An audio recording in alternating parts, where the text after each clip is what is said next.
Jadi nggak berani mereka. Oke, udah live ini ya. Oh, nggak berani. Ya, kalau berani udah datang mereka ke sini. Bro, ikutan bro. Bro Justin. Oh, masih pakai handphone Pak, baru nyampe belum buka-buka tas. Mending kita ini Bang, presentasi yang Abang Erben tadi. Besok aja, sayang udah nggak ada lagi yang nonton. Ngomong-ngobrol aja, ngobrol-ngobrol.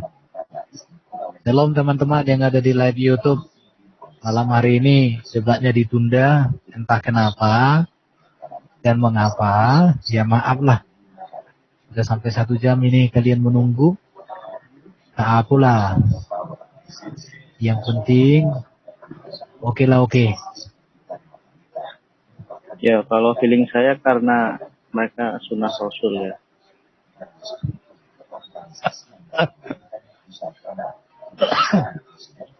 Apa bisa ya? 7 istri kan sunnah Rasulnya tiap hari.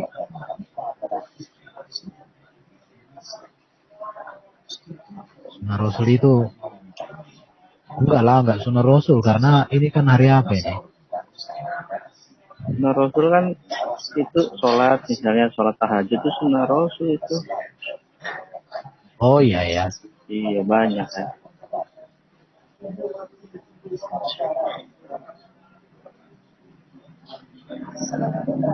Padahal topiknya bagus ya, Pak Erben ya.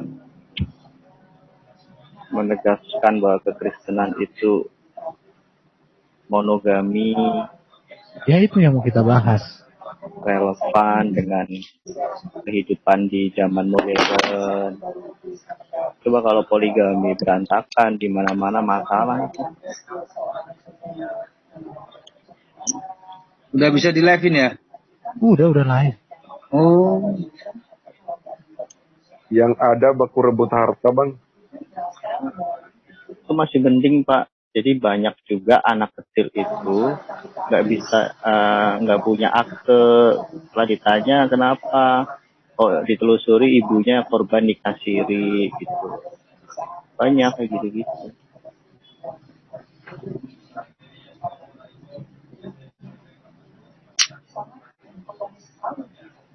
Kalau itu akte tetap bisa dapat, cuman hanya nama ibu aja yang ada.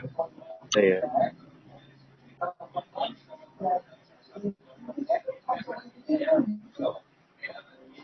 Biasanya pertama itu berantem dulu Bang. Pas minta izin gitu istrinya nggak kasih, ya udah sembunyi dulu gitu. Aku kasih topik gini, ngobrol santai akibat RT 6 membatalkan debat poligami. Ya, kalau ya hal itu kan sebetulnya menyelesaikan masalah yang selalu akan menimbulkan masalah gitu. Masalah baru lagi diciptakan.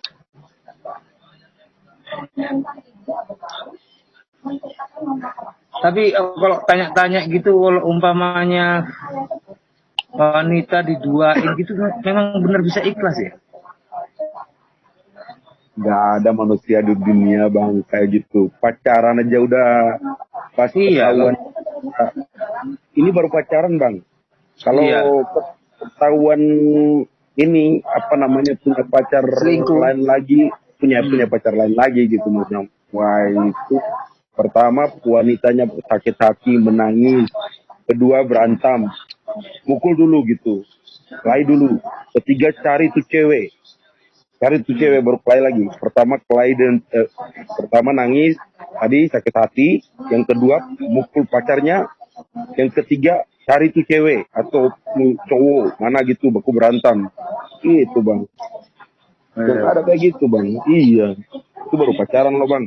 Jangankan ketahuan selingkuh, ketahuan ngelirik aja, matamu.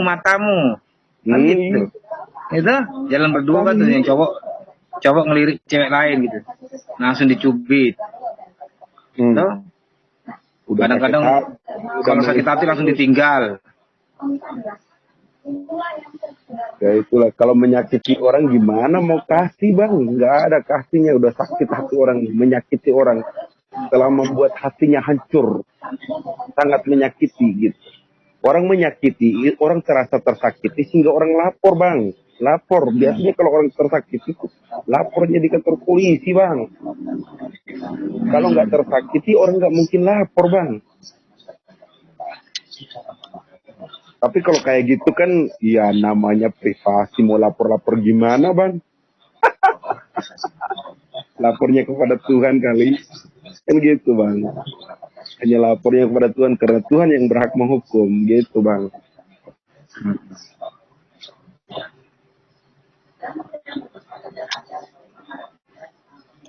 Di mana-mana gitu kalau orang tersakiti pasti lapor gitu.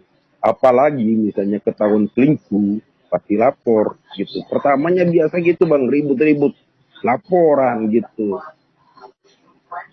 Gak dikasih izin gitu, minta cerai kan gitu. Nah, kok bisa ya wanita itu mau di poligami itu? Iya, aku Itu nggak tahu pertanyaannya. juga. Alasannya perempuannya yang mau. Tapi namanya hati kita nggak tahu ya. Tapi akan kelihatan kok dari mimik wajah. Karena bahasa tubuh itu tidak bisa dibohongin. Kalau itu, kalau alasan perempuan nggak mau, nggak ada manusia perempuan di dunia yang mau diduain, Bang. Nggak ada. Bohong tuh kalau ada. Gitu. Yang ada tuh karena keinginan seksualitas saja. Karena nafsu gitu.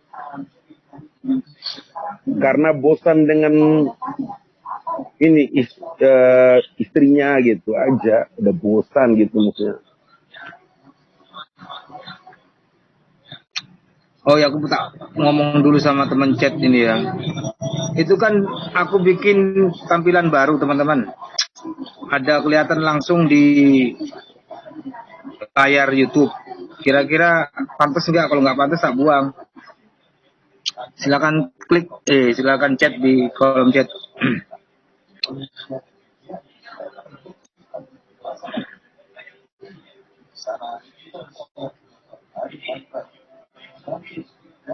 Ya, itulah bingungnya aku. Ada kok katanya wanitanya sendiri nyarikan istri. Loh, gimana itu orang itu? Jadi istrinya pertama ini yang nyarikan untuk calon istri keduanya. Kalau perempuan itu memang sehat, nggak ada kekurangan, kenapa kok bisa ya gitu ya? Ya itulah ajaran, mau diapain lagi? Namanya ajaran. Mana kalau laki-lakinya kurang sehat, Bang? Kan nggak tahu nih, belum dicek nih. Iya. Taunya laki-lakinya bersih, perempuannya yang sehat gitu. Berarti boleh Iya. dong perempuan ini Maksudnya cari mandul suami itu lagi kan? gitu. Iya, Maksudnya ya, bukan, maksudnya bukan mandul, apa namanya, laki-laki tuh. ya laki-lakinya mandul, spermanya kurang bagus. Nikahin istri pertama nggak hamil, akhirnya yang wanitanya dituduh. Impoten, Bang. Impoten, Bang, bukan mandul, impoten, Bang. Nah, kalau impoten berarti lakinya aja yang rusak itu. Laki-lakinya impoten dengan alasan nggak dapat keturunan, cari lagi wanita lain, terus nggak bisa juga karena laki-lakinya impoten gitu, gantian gitu istrinya cari laki lagi gitu, gampang aja gitu. Ya kalau impoten kan nggak bisa ngapa-ngapain, bro. Nggak, kalau impoten tuh bisa juga, cuman apa namanya, ya mungkin aja ini apa namanya, pergerakan sel sperma itu kurang ini, matilah gitu, mungkin karena akibat radioaktif atau apa gitu. Di YouTube kok nggak bisa dibuka ya? Bisa, Bang, kita nonton kok. Oh ya.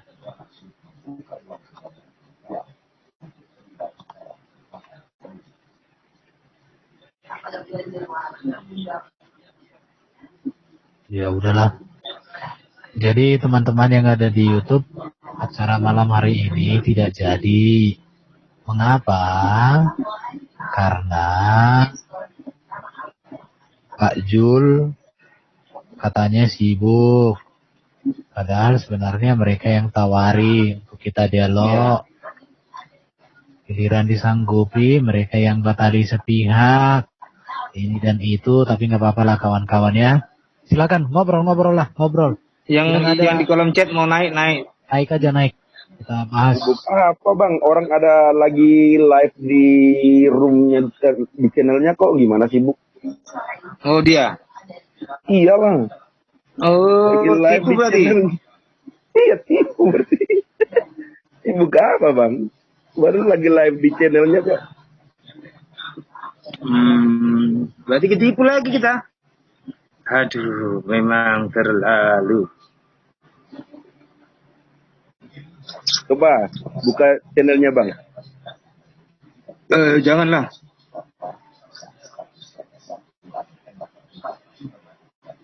Biar bukti toh bang. Sebagai bukti tadi itu katanya sibuk kan gitu.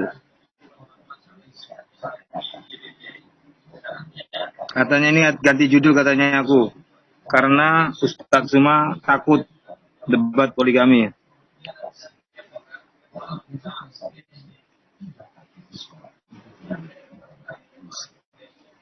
Sesuai dengan zaman apa? Cocok nggak dengan secara universal di saat ini gitu Mo? Di saat zaman yang semakin modern dan penuh dengan globalisasi gitu. Zaman globalisasi. Tadi alasannya sakit ya?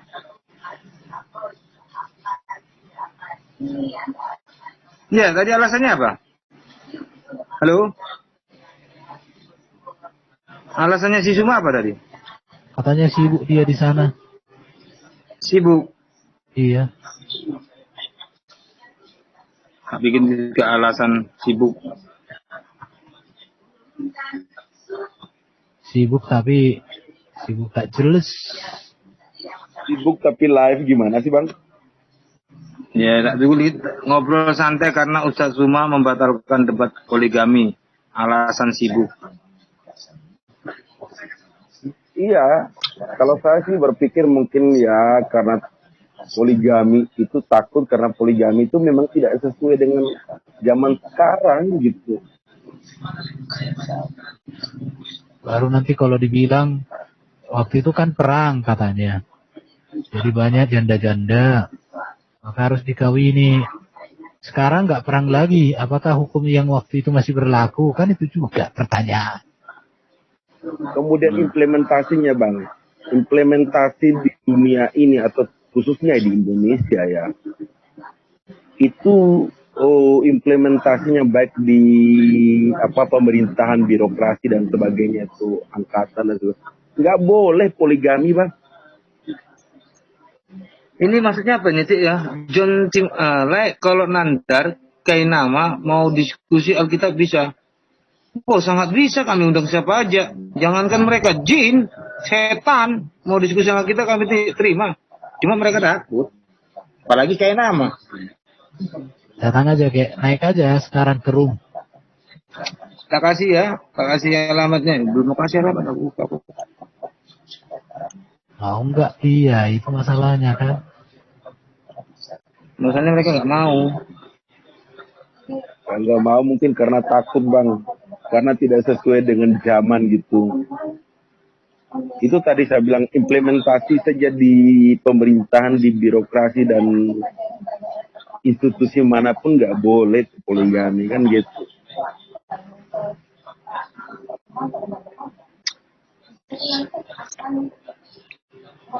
Orang sekarang aja di birokrasi diatur itu anak berapa, istri berapa, terus gimana tunjangan dan sebagainya gitu. Nggak cocok gitu dengan zaman gitu, nggak cocok. Mana bisa Tuhan menempatkan sesuatu aturan yang tidak cocok dengan zaman? Iya. Atau kita share, coba lah share kalau bisa share lah. Kalau poligami menurut apa tadi wanita? Besok aja kita bahas jam 8. Ya nggak apa-apa kan cuma wet aja bukan dalil lah menurut pemerintah. Katanya mau diatur, bukan. Ntar pakai slide aja, jangan slide-nya lah Erben, bagus kebagusan dan besok. Iya, maksudnya enggak share aja di Google itu loh. Coba Komnas wanita Ya, tentang poligami. Aku share premis awal kita ya untuk besok didiskusikan ya, Pak Erben mematangkan. Ini bocoran buat kau semua. Belajar kau baik-baik, dengarkan kami. Silakan Bu, Bro. Ya, ntar 5 menit lagi. Oh iya. Paling dicari-cari kelemahannya gitu. Iya. Tapi memang poligami nggak cocok dengan zaman sekarang gitu. Dalam penerapan itu tadi saya katakan itu. Kalau diterapkan itu, waduh hancur nih gitu. Ya. Nah, bagaimana Tuhan menyampaikan sesuatu firman yang tidak cocok dengan perkembangan zaman, dengan keadaan zaman gitu loh.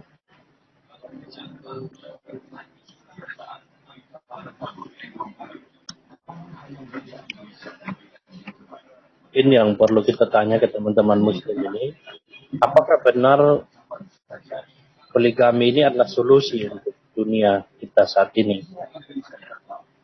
Nah, ada beberapa alasan yang biasa mereka pakai itu kan. Poligami ini solusi karena di dunia ini perempuan itu jumlahnya lebih banyak dari laki-laki katanya.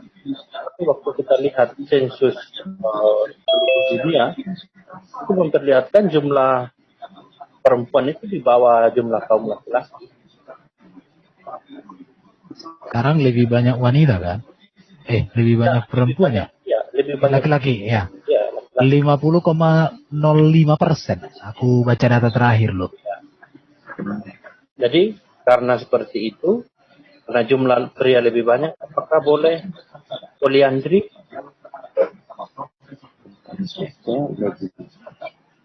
Tapi kalau mengambil ukuran itu, Bang, tidak sesuai gitu dengan keadaan zaman gitu. Kalau diambil salah contoh itu sebagai bahwa itu menjadi satu ukuran gitu, bahwa karena wanita lebih banyak daripada pria atau sebaliknya pria lebih banyak daripada wanita, itu bukan ukuran yang menjadi bahwa itu harus begitu. Nggak bisa diterima secara akal sehat. Coba Pak Arjuna jelaskan kenapa itu tidak sesuai lagi dengan perkembangan zaman dan tidak bisa diterima dengan akal sehat. Bisa dirinci lagi, Pak. Ya, karena begini, ketika misalnya laki-laki lebih banyak gitu, itu kan bisa berantem gitu. Contoh misalnya bisa saja misalnya wanita misalnya punya suami banyak gitu, bisa berantem. Misalnya orang dengan hanya karena nafsunya ya menginginkan dia semua satu malam suntuk atau berapa hari gitu. Atau ada yang lebih kuat bisa bilang kamu nanti dulu lah gitu, seperti itu. Sebaliknya begitu juga, misalnya wanita lebih banyak ya udah kamu disingkirkan, atau yang lebih tua atau yang dia nggak tenang itu dia singkirkan dulu. Aku dengan wanita mudaku gitu misalnya gitu. Jadi bisa tersakiti gitu. Dan bisa jadi ribut gitu. Ini aku bacakan aja ya. Aku tertarik tadi itu Komnas HAM perempuan itu gimana menurut mereka pandangan poligami ya. Saya baca. Aku bisa share screen ya, saya bacakan. Kalau mau siapa yang bisa share screen, ini alamatnya. Saya copy di kolom chat.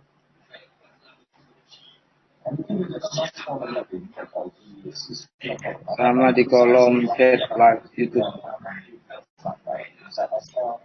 Biar tidak ada dusta di antara kita. Belum baca. Jujur belum baca, langsung copy paste aja. Jadi kalau mau baca sama-sama, nggak bisa share screen. Yang mau bantu share screen silakan, biar aku yang baca. Komnas Perempuan, praktek poligami adalah kekerasan terhadap perempuan. Posko Dapur Anti Poligami, aktivis perempuan NU. NU ini gambarnya. Itu ya, yang Komisaris Komisi Nasional Anti Kekerasan Terhadap Perempuan, Komnas Perempuan, mengatakan praktek poligami merupakan tindakan kekerasan terhadap perempuan. Isu poligami kembali menjadi sorotan minggu ini setelah Ketua Umum Partai Solidaritas Indonesia (PSI) Grace Natali menyatakan partainya melarang pengurus dan calon anggota legislatif mereka melakukan praktek poligami. Dalam pidato itu, Grace bahkan berjanji akan mengupayakan larangan poligami bagi pejabat publik di lembaga legislatif, eksekutif, dan yudikatif hingga aparatur sipil negara. Menanggapi isu poligami yang oleh sebagai warga dinilai sebagai isu sensitif ini, Komisaris Komisi Nasional Anti Kekerasan Terhadap Perempuan, Komnas Perempuan, Kiai Imam Nehri mengatakan, berdasarkan hasil pengaduan ke lembaga jelas praktik poligami merupakan tindakan kekerasan terhadap perempuan. Kekerasan akibat perkawinan tidak tercatat atau dikenal sebagai nikah siri merupakan jumlah pengaduan terbanyak disusul aksi kekerasan karena poligami dan kekerasan berbasis siber. Nikah yang tidak tercatat dan poligami ini dua hal yang saling tumpang tindih. Karena pada umumnya praktek poligami itu pasti tidak dicatatkan karena jarang sekali ada perkawinan poligami yang dicatatkan, nyaris tidak ada karena membutuhkan syarat-syarat yang ketat, papar Kiai Imam. Bro Edo kalau udah siap bilang ya, biar aku berhenti.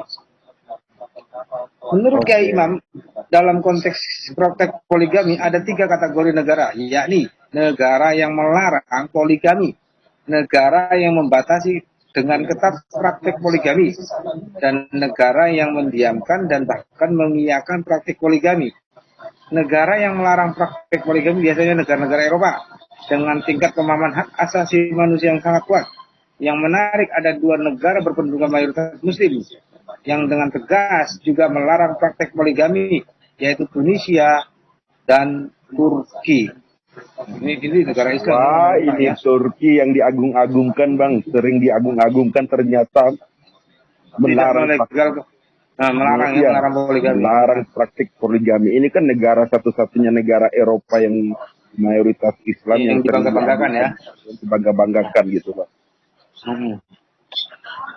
Sejak setengah abad lalu, lanjut Kiai Imam, Turki dan Tunisia sudah memiliki undang-undang melarang praktek poligami. Bagi yang melakoni diancam hukuman penjara. Dia menekankan praktek poligami mutlak haram, dilakukan oleh siapapun dan atas alasan apapun. Kemudian ada negara yang batasi poligami dengan syarat-syarat yang sangat ketat. Kiai Imam mencontohkan di Indonesia, di mana syarat utamanya adalah harus ada izin istri pertama.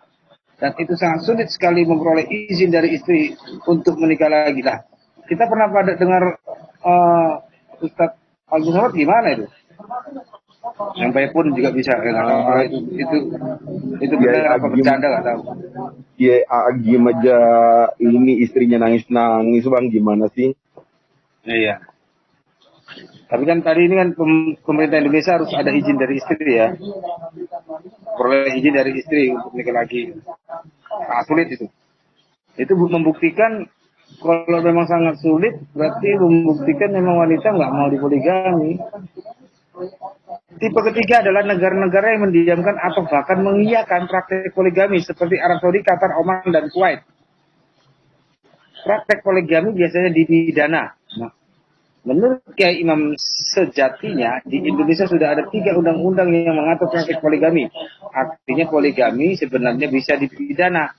Kitab Undang-Undang Hukum Pidana KUHP pasal 279 mengatur soal perkawinan tidak tercatat dan poligami umumnya tidak tercatat. Tetapi penerapan pasal itu masih tidak efektif karena berbentuk dengan doktrin-doktrin agama. Agamanya ditolak nih, gimana nih pemerintah? Nanti bisa-bisa disalahkan nih pemerintah. Sebenarnya gini ya. Memang ada beberapa alasannya poligami itu apa sih sebenarnya? Alasan mendasar. Ya, alasannya itu. Iya, pertanyaan aja artinya apakah alasan masalah seksual Apa memang ada kemuliaan Tuhan di dalam poligami yang bisa ditemukan? Berarti maksudnya alasan poligami menurut Islam gitu? Jadi tak ketik langsung di Google. Ya, coba alasannya apakah alasan surgawi, hal-hal rohani, atau memang alasannya berbicara fokusnya kepada seksual atau syahwat? Tahu saya kalau sudah diatur diperintahkan demikian, ya alasan itu nomor 2. Yang utama diperintahkan demikian, yaitu yang tidak jalankan. Oh, ini ada 13 alasan. Lanjut. Coba. Karena kan gini kan, kalau di Alkitab nanti besok bisa kita bahas itu. Mengapa poligami itu bukan berkaitan dengan seksual, tapi berkaitan dengan keadilan. Laki-laki akan bisa. Kalau saya berbicara secara universal, Bang. Kalau alasan itu alasan paling yang paling hakiki itu sebenarnya alasan nafsu keinginan seks yang berlebihan, kalau saya sih. Oke, ini ada yang di kolom chat minta dibukakan hadis. Oh tidak bro, jangan bro, masalah hadis ya. Nantilah itu kita bahas tentang wanita menurut pandangan negara dan bangsa Indonesia. Nah itu 3 alasan poligami. Dibacalah. Coba. Siapa yang share screen? Siapa yang share screen? Ya. Coba baca dong. Oke. Aku yang share screen. Oke. Boleh dibaca sendiri apa aku yang baca? Abang aja lah yang baca. Siap. Ya kita baca-baca aja. Kalau yang tampilkan aku baca di layarku. Layarnya kecilan itu. Aku baca di layarku. 13 itu ya. Gambarnya bersama kayaknya. Enggak ya? Menjauhi zina. Iya benar ya? 13 alasan berpoligami dalam Islam. Islam memungkinkan poligami dan mengizinkan laki-laki dalam keadaan tertentu memiliki paling banyak 4 istri pada waktu tertentu. Poligami adalah kebiasaan sebelum Islam dan tidak dibatalkan dengan kedatangan Islam. Sebaliknya, Islam telah mengoreksi dan mengatur berbagai kondisi untuk latihan. Mengoreksi dan mengatur berbagai kondisi untuk latihan maksudnya.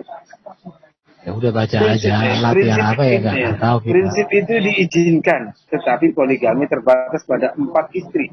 Dalam mengesahkan poligami, Islam tidak memiliki niat berpihak pada laki-laki dan mendorong mereka untuk berbentuk tangga. Ada gini kan, ada pertanyaan juga Bro Dom. Kalau poligami itu membolehkan 4 istri itu, mengapa harus cerai? Nah kita baca lagi kan ada 13 tadi itu kan? Mungkin ada di situ ya. Memiliki niat berpihak pada laki-laki dan mendorong mereka untuk membentuk harem atau berlebihan dalam hasrat seksual dan maksudnya hyper dia yang laki dan pesta pora untuk mengabaikan hak perempuan dan menindas mereka seperti ayat Al-Quran tentang poligami. Sebaliknya, tujuan Islam adalah untuk menegakkan berbagai hak-hak alami perempuan. Hak untuk menikah, membentuk keluarga, dan memiliki dan membesarkan anak-anaknya yang sah. Tentu saja, hak-hak pria juga telah diingat. Perizinan poligami sementara mengamati kondisi yang ditentukan adalah kebutuhan sosial dan kepentingan utama baik perempuan maupun laki-laki. Dan untuk menjelaskan hal ini, 2 tempat berikut ini ditujukan seperti firman Allah. Cari tahu grup Facebook. Iklan agak terlalu serius. Ini di An-Nisa 1 ya. Hai sekalian manusia, bertakwalah kepada Tuhanmu yang telah menciptakan kamu dari seorang diri, dan daripadanya Allah menciptakan istrinya, dan daripada keduanya Allah memperkembangbiakkan laki-laki dan perempuan yang banyak. Dan bertakwalah kepada Allah yang dengan mempergunakan namanya kamu saling meminta satu sama lain, dan peliharalah hubungan silaturahmi. Sesungguhnya Allah selalu menjaga dan mengawasi kamu. An-Nisa 1. 13 dari 13 ya, 1 dulu ya. menjauhi zina. Kita tahu bahwa menikah tidak menjamin umatnya untuk tidak menyukai DNA, menyukai dan mengagumi orang lain selain pasangan saya. Walaupun di dalam Al-Quran memang dijelaskan agar seseorang yang telah menikah untuk tetap menundukkan pandangan dan hanya fokus pada pasangan sah mereka. Namun manusia dianugerahkan nafsu dan keinginan. Jadi jika ini adalah solusi terbaik, mengapa tidak? Karena zina banyak semacamnya. Bahkan pandangan saja sudah termasuk zina. Jika menimbulkan keinginan yang tidak seharusnya ada dan ketahuilah siksa neraka bagi pezina. Gak ada. Ini ada ayatnya nggak ini? Ini ayat Alkitab itu. Iya, sebentar, maksud aku gini kan. Kalau alasannya karena zina, masa harus, jadi gini, seolah-olah Tuhan itu memenuhi atau seolah-olah Tuhan itu tunduk memberi jalan lain. Seolah-olah Tuhan itu tunduk kepada nafsu manusia. Seolah-olah. Jadi gini, saya tambahkan Bang Erben. Jadi kalau alasan karena zina, kita umat Kristen untuk zina itu gimana loh? Apakah tidak puas dengan istri gitu? Sehingga harus berzina. Gitu. Kalau gini ya, kalau masalah berzina menurut aku kan laki-laki normal itu kan 1 kali berapa hari saran dokter itu berhubungan? 1 kali 3 hari kan? Di luar daripada itu nggak sehat. Iya, begini loh Bang Erben. Ketika kita memilih pasangan kita itu, kita melihat pasangan kita itu lebih indah dan lebih sempurna dari wanita manapun misalnya kalau laki-laki. Begitupun sebaliknya kalau wanita. Hanya ini laki-laki yang menjadi pendamping hidup saya sampai mati gitu. Artinya gini, maksud aku yang kita bahas poin yang dibaca dulu. Seolah-olah kan gini, seolah-olah bahwa nafsu itu menjadi dasar hukum tentang perkawinan poligami itu terjadi. Iya tadi, makanya saya katakan tadi, ketika hanya melihat saja itu zina, Bang. Jadi sebenarnya kita tidak perlu tertarik lagi dengan wanita lain selain istri kita. Gitu loh. Karena kita sudah memilih istri kita gitu. Jadi ngapain tertarik dengan wanita lain lagi? Karena kita yang bedah ini dulu, yang tertuliskan tadi. Maksudnya apa di dalam tulisan itu? Maksudnya dalam tulisan itu ketika melihat orang itu bisa berzina daripada melihat orang lalu bernafsu, lalu sembunyi-sembunyi. Itu kan maksudnya di situ. Sembunyi-sembunyi di belakang istri kita atau melihat wanita lain lalu hawa nafsu kita itu, libido kita itu naik gitu maksudnya. Ini kan Oke, lanjut dong. Katanya di YouTube pun nggak ada suara. Coba klik dulu. Kemarin bisa. Mungkin kau gak klik suaranya itu. jadi Teman-teman di chat, suara aku ada nggak? Coba lagi ngomong. Suaranya domba dengar nggak gitu? Suara domba ada enggak ya? Suaramu ada kok di sini. Kedengaran kelas semua. Tadi, sekarang udah ada suara. Oke lah, lanjut. Sehingga Coba. jadi biasanya domba tuh mendengarkan suara gembalanya. Jadi sehingga Mungkin kurang keras suara aku, tak keraskan ya. iya. Jadi karena kemarin Domba. Biasanya domba yang mendengarkan suara gembalanya, bukan gembala yang mendengarkan suara domba. Itulah Bang, aku jadi bingung, disuruhnya aku baca. Ya nurutlah. Nanti dombanya nggak nurut nanti salah juga. Lanjut. Oke. Jadi Bang, kalau alasan zina itu menjadi suatu alasan untuk mengambil istri lain lagi, ini sebenarnya sama dengan suatu kesalahan itu. Kesalahan dari orang itu untuk setia dengan istrinya gitu. Karena harus punya komitmen. Iya. Kenapa bagus? Ini ada Ibu Fatila. Kalau Ibu Fatila, Malam Ibu Fadila. Hati seorang wanita. Shalom, selamat malam. Malam Ibu. Aku mau tanya sama ibu dulu, Bu. Iya, soal hati seorang wanita nih. Gimana? Gimana, Hati, Pak? hati ibu yang lembut sebagai seorang wanita, bagaimana pandangan ibu tentang kalau wanita itu diduakan, ditigakan, diempatkan? Dari hati nurani ibu lah dulu kutanya. Ya mana mau lah, Pak. Iya. Jangankan menikah. Pas pacaran aja kita nggak mau kan diduakan. Apalagi pas menikah saja. Artinya berarti perkawinan itu jauh standarnya lebih suci, lebih kudus daripada pacaran ya. Oh iya dong. Berarti kalau pacaran aja nggak boleh diduakan, apalagi setelah kawin.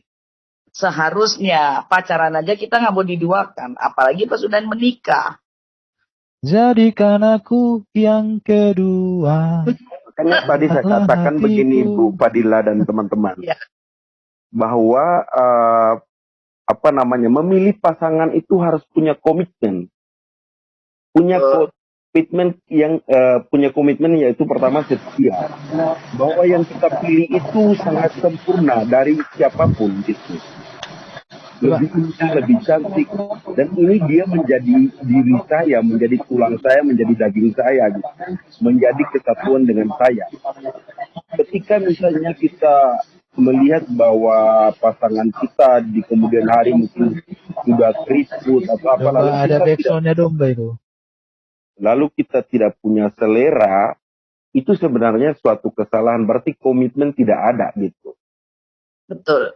Saya katakan tadi ketika berzina cuman hanya melihat atau melirik atau hanya artinya merasa suka dengan wanita lain, itu bukan suatu alasan untuk karena berzina harus mengambil istri lagi, tidak.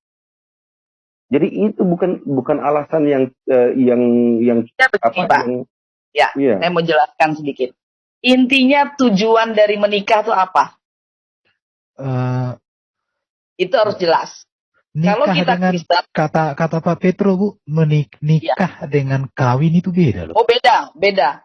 Kalau nikah, nakaha kan dari kata dasarnya itu nikah itu kan sebenarnya, maaf ngomong, persetubuhan.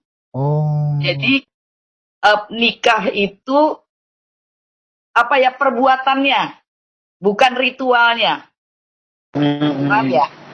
Ritual yang dimaksudkan adalah mungkin ada semacam bukan masalah upacaranya, tetapi nikah itu lebih kepada perbuatannya. Perbuatannya itu apa? Perbuatannya ya bersetubuh, kalau sudah suami istri kan sudah dihalalkan. Nah, sebenarnya kata yang tepat adalah perkawinan, memang satu itu. Kemudian kita baca dulu, kita jadikan satu dulu. Sebenarnya tujuan menikah itu apa? Kalau kita di Kristen kan jelas, tujuan menikah kan jelas. Pasti ujungnya untuk memuliakan kerajaan Allah. Pasti kan ke situ. Sama-sama bisa melayani, sama-sama bisa menjadikan keluarga yang bisa terus-menerus intim, dekat dengan Tuhan, dan ingin menjadi alatnya Tuhan. Pokoknya semua berujung untuk Tuhan, untuk menyenangkan hati Tuhan. Diaminin dulu dong, benar nggak Pak? Amin. Amin, Pak. Amin. Benar. Ya. Dom, Tujuan mereka bagusin dulu headsetmu itu, kresek-kresek. Iya. Buatkan dulu itu backsoundnya. Silakan Bu, lanjut Bu. Ya. Kalau di seberang, setahu saya dalam saya belajar ilmu fikih, dua hal yang menjadi tujuan pernikahan. Satu, menjaga syahwat. Artinya menghindari perzinahan. Kedua, untuk berkembang biak. Nah, sekarang saya tanya, menghindari perzinahan dan bisa menjaga syahwat tuh ujungnya kemana? Seks atau bukan? Iya, menurut aku seks, Bu. Iya. Berkembang biak kalau nggak seks, nggak akan jadi perkembang biakan, benar nggak? Iya. Benar. Ya, berarti dua-duanya tujuannya kemana? Seks. Ya sudah jelas, itu aja. Poligami pun begitu.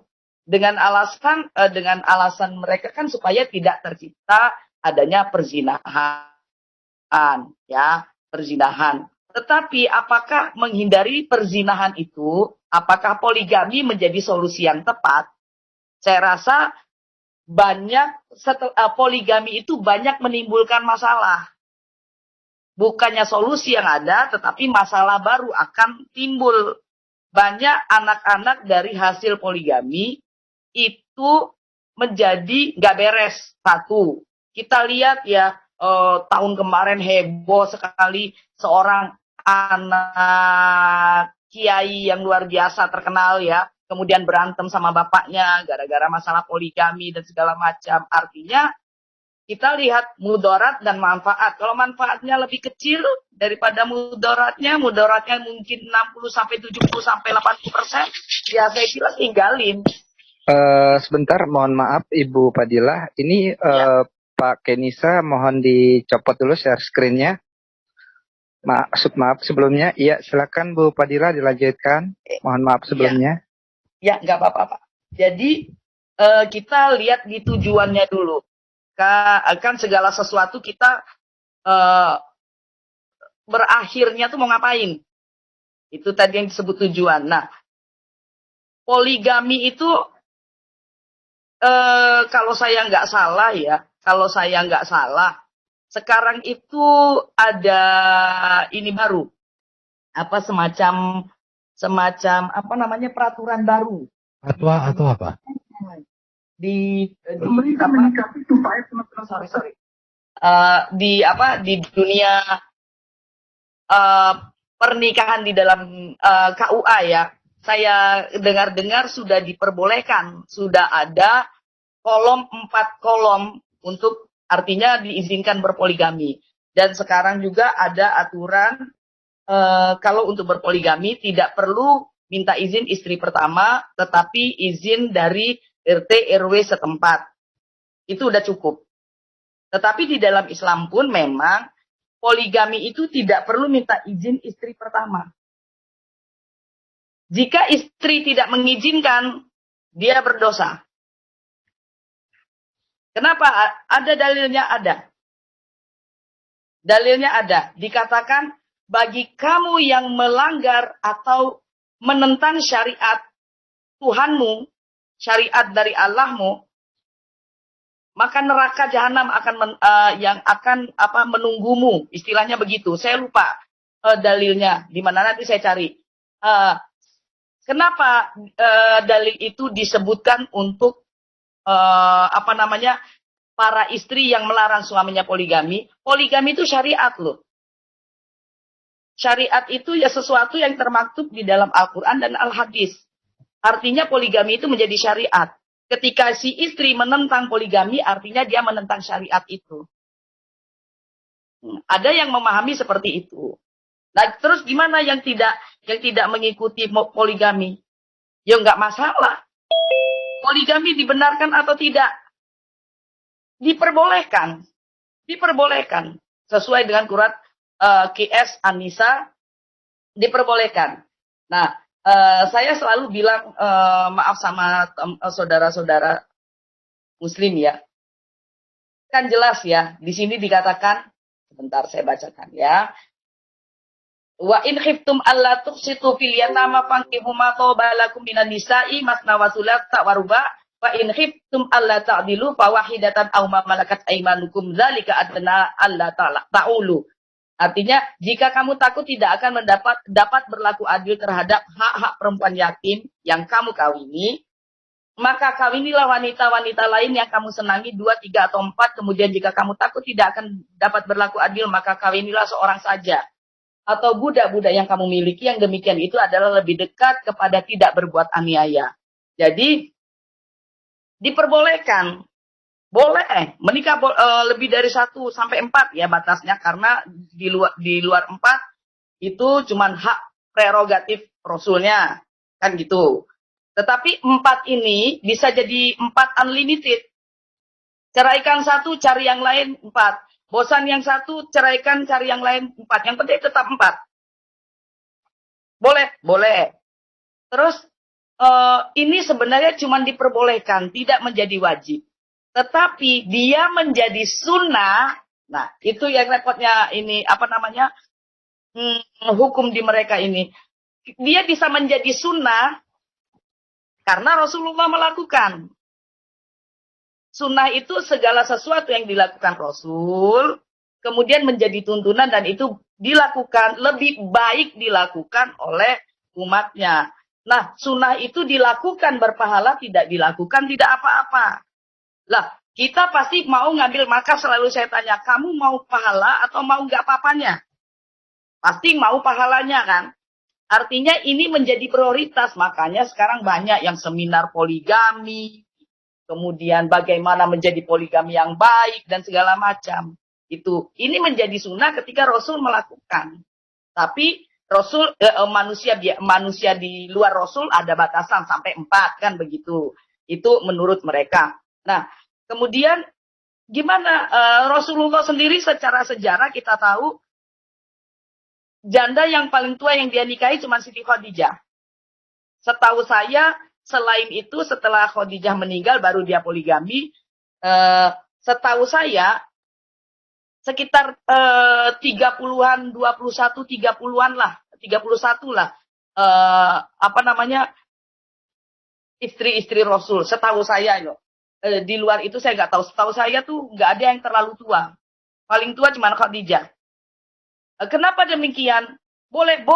Kenapa banyak ustadz atau kiai yang cari yang daun muda? Boleh. Kenapa tidak janda tua? Nggak ada syaratnya harus janda tua. Oh, ayat ini sudah jelas kok. Ayat ini sudah jelas dikatakan jika kamu tidak akan berlaku adil, maka kawinilah wanita lain yang kamu senangi.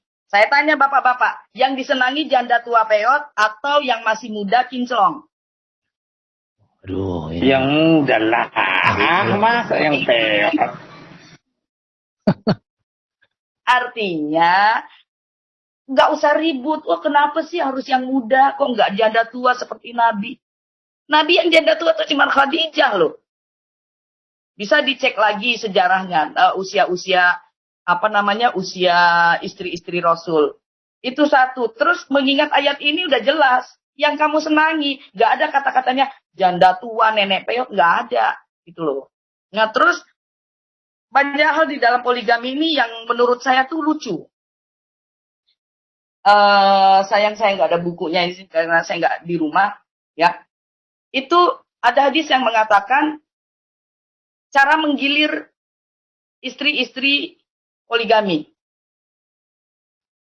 Mungkin nanti bisa dicek di Google ya. Satu, kalau dia itu masih gadis, ya masih gadis. Kalau dia masih gadis, itu jatahnya 7 hari 7 malam. Tapi kalau dia janda, ketika dinikahi itu dia sudah janda, itu cuma 3 hari 3 malam. Jadi nggak ada ceritanya janda terdepan, itu nggak ada. Jadi yang gadis itu 7 hari 7 malam, yang janda itu cuma 3 hari 3 malam. Terus bolehkah? Kan mereka selalu bilang nggak ada trisam. Maaf ngomong ya, kita agak vulgar sedikit kan sudah dewasa semua. Nggak ada trisam, nggak boleh berhubungan dengan perempuan lebih dari satu. Ada hadis yang mengatakan bahwa Rasulullah ketika menggilir dalam satu malam semua istrinya, itu dia mandi junub cuma 1 kali. Artinya diperbolehkan. Jadi misalnya dalam 1 malam, misalnya Pak Erben, maaf ngomong ya Pak Erben, jadi contoh aja dulu. Pak Erben punya... Ya nggak apa-apa Bu, saya sahkan. Tuhan, ampunilah mereka. Jafri Margusan naik sini. Ya udah domba kecil aja Bu, dia keberatan. Silakan Bu. Aja. Tapi jangan diamini ya Pak ya. Jadi misalnya Arjun aja. Loh, Udah dua-duanya kalian. Nggak ada masalah kalau domba kecil, lanjut Bu. Oh ya, jadi Pak domba kecil misalnya punya istri 10. 4 lah kan batasnya 4. Suatu ketika Pak domba kecil pengen dapat tugas dinas nih. dari pekerjaan atau pelayanan ya misalnya. Oh, nggak ada pelayanan kan di sana, tugas dinas pekerjaan lah ya, ke suatu tempat. Nah, di antara 4 istri Bapak ini, manakah yang Bapak akan bawa? Itu Bapak mengundinya kayak orang main arisan. Ketik namanya, Pakai dadu kemudian ya. dikocok, terus keluar namanya siapa? Nah, itulah yang ikut Bapak pergi, Bapak tugas dinas. Itu ada hadisnya. Yang selalu keluar di dalam undian itu adalah Hafsah dan Aisyah. Hadisnya sangat sahih. Tuh, itu apa namanya, adab-adab kalau mereka dalam berpoligami ya. Berarti bisa ini Bu ya. Nah, Berarti ada 4 ini ya, kertas 4 ya. Namanya dua orang aja. ya itu dia. Bisa si A atau si B aja tulis dia. Paketnya yang kita sukai aja kan, saya curiga. Kenapa yang selalu keluar tuh Hafsah dan Aisyah? Jangan-jangan semuanya namanya dibikin itu dari 23 itu dicatat Aisyah, Hafsah, Aisyah, Hafsah. Jadi yang ketemu ya 2 orang itu. Udah dikode mungkin kayak gitu. Saya nggak tahu lah, wallahu a'lam bishawab. Tapi mereka ada berpoligaminya seperti itu gitu. Mungkin ada yang mau bertanya, tapi semampu saya ya, kalau saya bisa. Itu yang resen 2, silakan Denggo Tinamboya. Tinamboyo. Ini Bang Domba, Jafri Marguson naik aja di room Margusa. Jafri Margusa daripada celometan di YouTube. Silakan. Apa ini? Diego Denggo Tinomboyo apa itu? Kayaknya enggak ini. Denggo Tinombayo. Family in Christ ini teruskan resennya. Ini Pak Edo kayaknya menyampaikan sesuatu, Pak Edo. Melengkapi data. Pak Denggo dulu, tak mungkin ada tanya dia. Dari tadi udah reset. Enggak ada respon. Oh ya udah, silakan Pak Justin Peter. Ya, suaraku jelas Pak Erben. Aduh, Merdu sekali kayak bidadari. Agak kecil. Agak kecil ya, sebentar ya. Oke, aku ganti mic dulu. Ya supaya kita nggak bernarasi satu arah, karena kan kita formatnya dialog lintas iman, jadi harus diimbangi juga proporsional dari sisi pandangan kekristenan. Mungkin nanti bisa dilanjut lagi membahas lintas iman ya, tapi itu pun saya pikir harus dalam posisi kita bertanya, karena yang punya hak menjelaskan kan dari mereka. Mungkin itu, jadi saya minta izin untuk menjelaskan premis atau posisi awal dari pandangan Alkitab ya, terkait. Suaraku jelas ya Pak Erben ya? Jelas.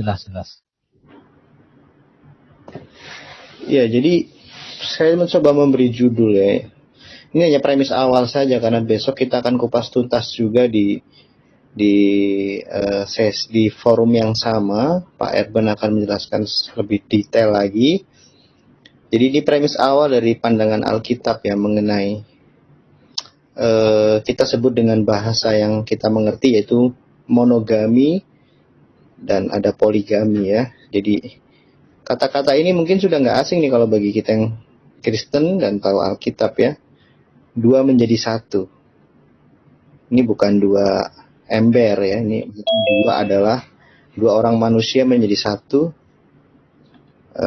satu kesatuan begitu dalam ikatan perkawinan. Dan ini adalah memang suatu rancangan dan karya Allah yang sempurna, teman-teman. Kalau kita lihat ya, ketika Allah menciptakan dunia ini dan isinya, di Kejadian 1 ya 31, Tuhan memberikan satu statement yang luar biasa ya, bahwa semuanya ini sangat baik. Nah, sebaik apa? Apa yang dimaksud sangat baik? Salah satunya terkait manusia yang berpasangan itu. Jadi premis awal terkait topik 2 menjadi 1 ini diawali dengan bahwa rancangan Allah itu baik adanya. kan gitu ya. Nah, Putus-putus bang. sebentar ya. Ya putus-putus ya. Iya. Sorry internet saya agak. Ya kita kasih delay waktu dulu untuk presentasinya, ini agak berat karena PowerPoint-nya tadi gambarnya belum saya kompres jadi agak berat. Ini udah jelas ya? Iya jelas. Udah. Oke.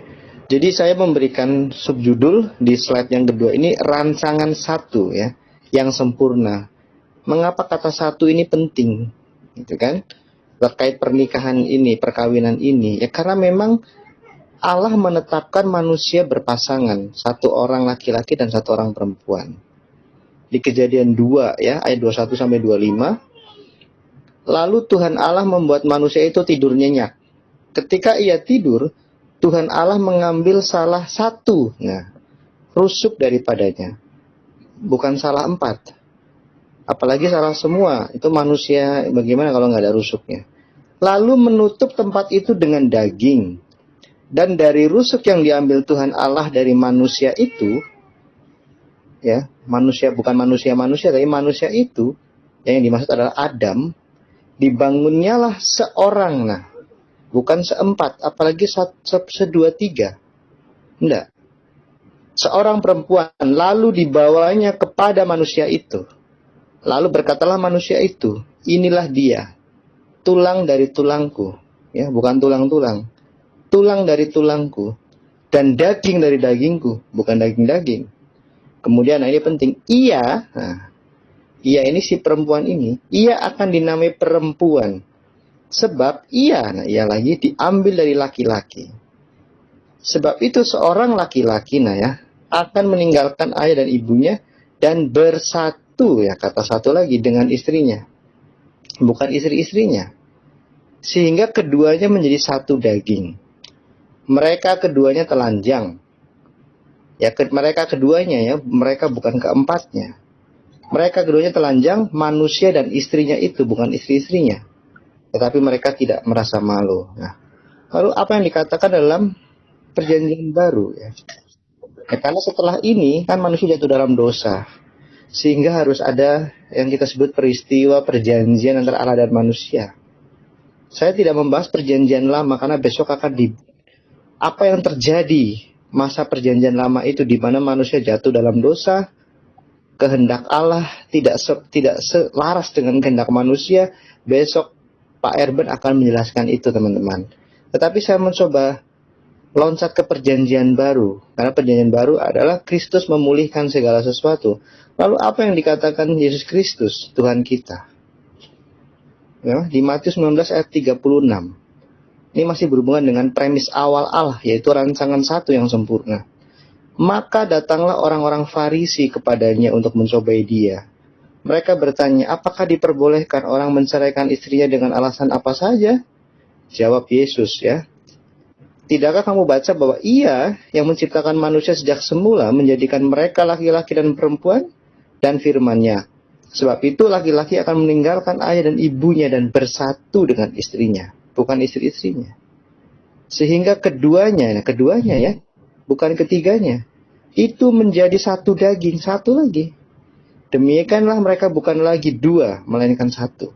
Karena itu, apa yang telah dipersatukan Allah tidak boleh diceraikan manusia. Kata perceraian ini juga yang digunakan di banyak ayat untuk menjelaskan keterputusan hubungan Allah dengan manusia. Dan itu sangat dibenci oleh Allah. Saya nggak membahas masalah perceraian. Nah, jadi ini teman-teman informasi awal yang mau kita jadikan dasar. Besok Pak Erben akan membahas lebih detail. Jadi jangan lewatkan nih. Ya, besok akan di live-kan di Domba Channel, Teolog Kontekstual, di FIC, di WAFM, dan channel-channel Muslim channel-channel Kristen yang lain. Erben Channel tentu saja. Jadi jangan lewatkan besok. Tapi intinya, kekristenan pada posisi yang jelas, kehendak Allah yang sempurna selalu mendatangkan kebaikan. Tetapi kehendak Allah yang dirusak oleh kepentingan manusia, itu tentu akan berdampak bagi manusia itu sendiri dan tidak berdampak apapun bagi Allah. Tidak bisa dia mempengaruhi Allah, tetapi manusia akan mengalami dampak negatif ketika melenceng dari kehendak Allah yang sempurna. Besok akan dijelaskan juga, ya memang fakta-fakta Alkitab ada, cerita-cerita itu dibuka secara jujur untuk mempelajari umat manusia. Ada tokoh-tokoh Alkitab bahkan yang dipilih oleh Tuhan tetapi sempat melenceng, bahkan ada yang bertobat dan tidak. Nah, saya nggak mau bahas itu, tapi besok Pak Erben akan menjelaskan lebih jelas lagi. Syukur Ustadz Zuma, Gurinda Zuma itu datang ke tempat kami ahli kitab supaya kami jelaskan ke kalian, sehingga kalian bisa mendapat hidayah dari Yesua Al-Masih. Terima kasih Pak Erben. Oke. Shalom, Pak Erben. Ini kampak. Ada kucing tadi, Bang Tampan. Sudah aku tutup. Iya. Halo. Oke. Shalom. Mungkin ada. Iya, halo. Ada mau ditanya sama Ibu Fadilah tentang poligami ini? Halo, shalom. Iya, shalom, udah shalom semua. Oh iya. Ini Dengo. Iya. Ada mau ditanya sama Ibu Fadilah atau sama Bu Justin tentang poligami, silahkan. Ya, saya mau sampaikan mungkin 2 hal ini Pak Erben, sekaligus juga masukan buat Pak Erben. Jadi menyangkut poligami, memang berdasarkan data ini kan perempuan lebih banyak dari pria. Tetapi pertanyaannya, apakah setiap orang perempuan laki-laki harus menikah? Kan tidak. Ya, tidak harus setiap orang menikah. Jadi kalau alasan bahwa perempuan lebih banyak jadi harus solusinya adalah poligami, saya kira tidak logis. Karena setiap orang tidak diharuskan menikah. Boleh menikah, boleh tidak. Yang kedua, menurut saya poligami itu biasanya sebelum berpoligami itu pasti menurut saya ya didahului oleh zina. Tidak ada orang yang berpoligami menikah langsung ketemu langsung menikah. Saya kira tidak ada. Ini hari menikah, ini hari bertemu, ini hari menikah. Pasti mereka selingkuh dulu, Pak. Pasti zina dulu. Ya, main belakang dulu. Setelah itu baru mereka merencanakan menikah untuk poligami. Nah karena itu, ya menurut saya sebelum dia berpoligami, dia berzina dulu. Nah menurut Tuhan Yesus pada Matius 5 ayat 27-28, tentang zina itu, tetapi aku berkata kepadamu, setiap orang yang memandang perempuan serta menginginkannya, sudah berzina dengan dia dalam hatinya. Jadi sebelum dia berpoligami, menurut saya, dia sudah berzina dulu, Pak Erben. Ya. Pak Abel, tolong di-mute dulu, Pak Abel. Oke, lanjut, ya. Pak. Ya. Jadi saya kira ini masukan buat Pak Erben, besok lusa bisa berkomunikasi dengan teman-teman dari RT sebelah. Jadi poligami itu, ya menurut saya ya sebelum berpoligami dia berzina dulu. Nah berarti bahwa itu sudah melanggar ketentuan hukum Taurat dan juga ya hukum Yesus, tidak boleh berzina. Nah bagaimana itu poligami menjadi solusi? Tidak bisa karena ya itu sudah berpoligami berarti dia berzina. Nah itu sudah melanggar ketentuan. Oke Pak, sudah ditangkap Pak. Ya, tapi datanya dari mana itu? Datanya dari mana? Ya? Saya boleh jawab sedikit Pak, boleh? Oh ya, silakan Bu Fadilah, silakan. Datanya tuh nggak valid jelas. Karena dari anak saya yang umurnya 18 tahun sampai anak saya yang umur 7 tahun itu sekolah dari playgroup sampai dia SMA, SMP, SMA. Itu anak saya yang sekarang SD, selalu di kelas itu paling banyak laki-laki. Saya nggak tahu datanya mana perempuan paling banyak. Itu yang saya bingung. Ya, mungkin itu cuma buat sebagai alasan saja. Kedua, janda Bu yang banyak. Silakan lanjut. Ya, kedua, belum tentu juga Pak Denggo ya, yang dibilang tadi misalnya kalau di daerah di RT 6, di RT 6 itu mereka ada namanya ta'aruf. Dulu saya jujur-jujuran aja ya. Dulu kan saya waktu masih SMA, saya kan bimbing halakoh gitu ya. Apa itu bimbing halakoh? Semacam mungkin kayak kersel gitu-gitu. Jadi untuk merekrut para mujahidah, kemudian yang mau berpoligami, yang mau dipoligami, terus saya mengajarkan dengan dalil-dalil di dalam al-hadis gitu dan sebagainya. Saya mengajarkan begitu Pak. Padahal saya belum menikah. Usia saya waktu itu masih 16 tahun, sudah disuruh untuk terjun ke situ. Nah, mereka itu ada semacam ta'aruf. Jadi ada perempuan yang menyodorkan dirinya sendiri. Menyodorkan dirinya sendiri untuk mau menjadi istri poligami. Ada Pak. Tanpa berzina duluan. Ada. Sekarang sudah banyak. Dan jujur-jujur, sudah banyak. Karena dia tahu banyak uang kali Bang, Bu. Bisa jadi. Ada, tapi ada juga loh Pak. Saya tuh heran ya. Tukang beca istrinya 4. Coba. Banyak uangnya dari mana? Apa babi ngepet? Apa gimana? Saya juga nggak ngerti. Cuman mereka merasa itu ibadah. Ya kan? Buat mereka itu ibadah. Kan? Nah. Ada semacam, kalau dulu, semacam kebanggaan tersendiri bagi seorang wanita yang mau dipoligami, yang mau dimadu, dan yang menjadi madu. Mereka bangga merasa dirinya sudah mengikuti syariat Islam. Itu loh. Apalagi yang di pesantren ya. Saya kan dari pesantren. Di pesantren itu ada, kalau ada kiainya, melamar itu anak mau jadi istri ke-10, ke-11, ke-2, ke-3. Itu kebanggaan tersendiri. Jujur aja. Ya kita jujur-jujuran saja. Karena kalau di pesantren itu yang terpilih itu, perempuan-perempuan yang terpilih satu, kalau nggak cantik, dia bibit bebet bobotnya bagus, keturunannya bagus, maksudnya dia keturunan siapa, anak siapa gitu. Ketiga, dia pintar. Jadi membuat bangga perempuan. Walaupun jadi istri kedua, ketiga, dan keempat. Itu lucunya. Dan mereka bangga berarti aku tuh menjalankan syariat Islam. Aku tuh menjadi perempuan yang melakukan, inilah dia Islam kamil. Islam yang sempurna. Islam kafah. Islam yang lengkap selengkap-lengkapnya. Menurut mereka. Gitu loh. Menurut pandangan mereka. Jadi kalau saya tuh sering ngobrol ya sama teman-teman. Saya bilang poligami di dunia itu cuma buat uji mental para ibu-ibu muslimah. Supaya nanti di akhirat sudah nggak kaget ngelihat suaminya dengan 72 bidadari. Bisa jadi begitu kan? Ya kan percuma kalau di dunia dia nggak mau poligami. Kemudian nanti di akhirat dia juga ngelihat lakinya poligami. Sudah gitu dia masuk neraka gara-gara nggak ngizinin lakinya poligami di dunia. Artinya ya buat ini aja uji mental dia nanti kalau di akhirat ngelihat suaminya dengan 70 bidadari. Ya bisa jadi begitu.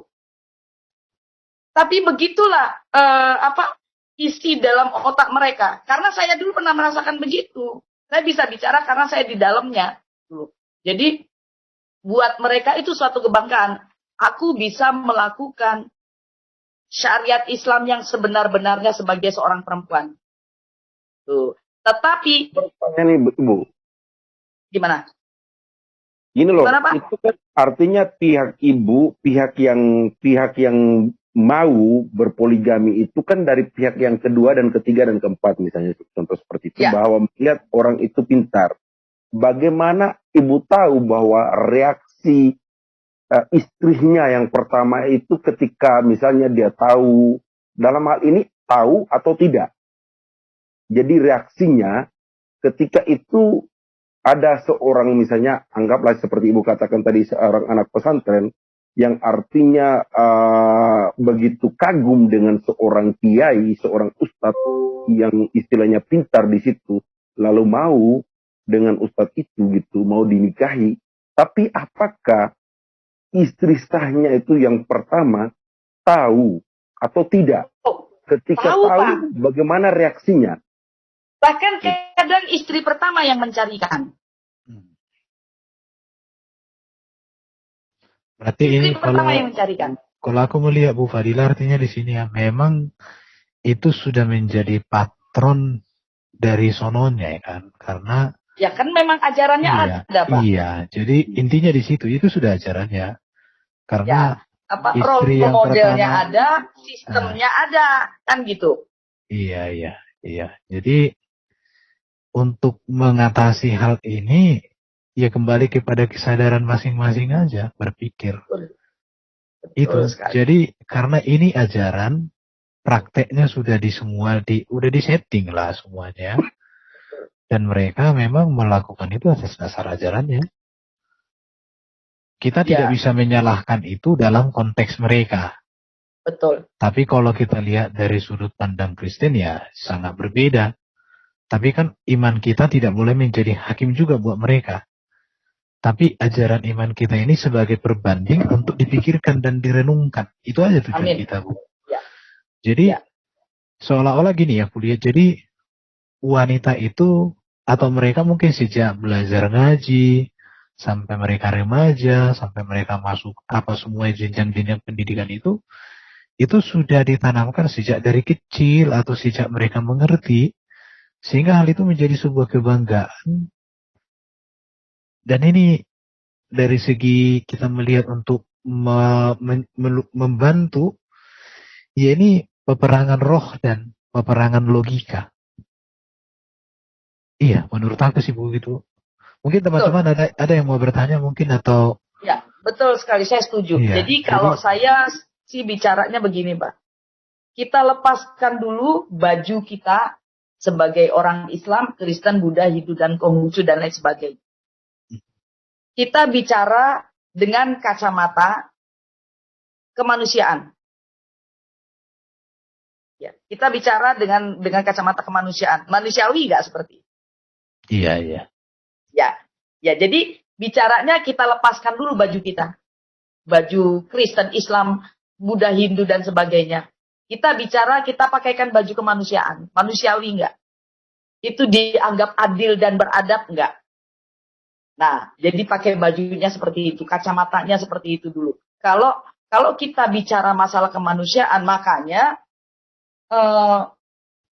negara Indonesia itu diatur sedemikian rupa. Kalau dulu, itu yang membuat saya heran, dulu buku nikah KUA dari KUA itu kolomnya cuma satu. Kalau kamu mau poligami, itu harus ada izin istri pertama. Setahu saya dulu kalau nggak dapat izin, dia akan dipecat dari ke-PNS-annya. Sekarang tuh sudah boleh. Bahkan katanya, saya belum lihat, tapi saya ada lihat sih. Waktu itu di YouTube, di mana gitu ya. Di Google juga bisa tuh dilihat. Sekarang buku nikah tuh kolomnya ada 4. Ya, apa itu hoax, saya juga kurang tahu. Kemudian, nah kalau yang undang-undang pernikahan sekarang, ya, untuk hal poligami, sekarang itu boleh dicek di Google, itu syaratnya dapat izin dari institusi tempat dia bekerja, misalnya kepala dinasnya atau siapa gitu ya, bosnya lah. Kemudian dari RT RW setempat. Jadi tidak perlu ada izin dari istri. Ini undang-undang terbaru, Pak. Nah, artinya Ya, lanjut. Ya, saya lanjut sedikit, Pak ya. Artinya pola-pola ini sudah mulai masuk ke dalam institusi negara kita nih, ya. Institusi PNS-an dan segala macam. Nah, kenapa ini bisa terjadi? Banyak juga sih. Saya yakin, mbak saya tanya, Mbak, misalnya kamu setuju nggak poligami? Dia langsung bilang enggak, langsung gitu. Artinya ada banyak, bahkan saya rasa juga banyaklah perempuan yang tidak setuju dengan poligami ini. Ya. Banyak orang-orang mereka ini yang tidak setuju dengan poligami. Artinya ada